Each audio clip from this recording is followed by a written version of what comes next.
యేసు రక్తమే జయం పరిచర్య ప్రైజ్ ద లార్డ్. ఆగస్టు 23వ తేదీ 2024.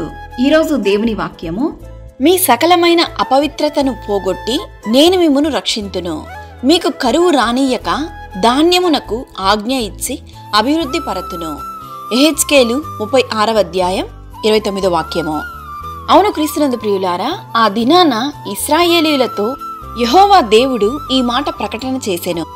అన్యజనుల మధ్య మీరు దూషించిన నా ఘనమైన నామమును నేను పరిశుద్ధపరచెదను.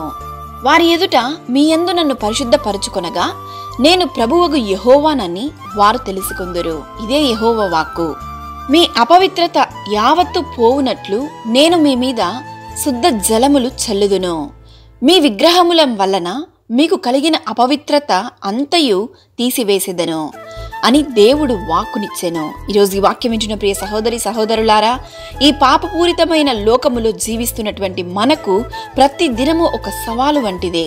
ఎందుకనగా అపవిత్రత అన్ని వైపులా మనకు అంటుకోవడం చాలా సులువైన ఒక కార్యము. అయినప్పటికీ ఏ విధంగా అయితే ఉప్పు నీటిలో ఉన్న చేప ఏ విధముగానైతే ఉప్పుగా ఉండక తన్ను తాను వేరుపరుచుకుంటుందో, అదే విధముగా క్రీస్తును కలిగి ఉన్న మనము అపవిత్రత నిండి ఉన్నటువంటి లోకములో జీవిస్తున్నప్పటికీ దేవుణ్ణి పిల్లలముగా ఆ క్రీస్తు రక్తపు కోటలో పరిశుద్ధతను కాపాడుకొని జీవించాలి.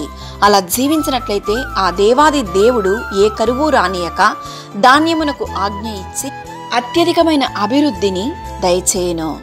ఇట్టి దీవెనలు దేవుడు మనందరికీ దయచేయును గాక. ఆమేన్. God bless you.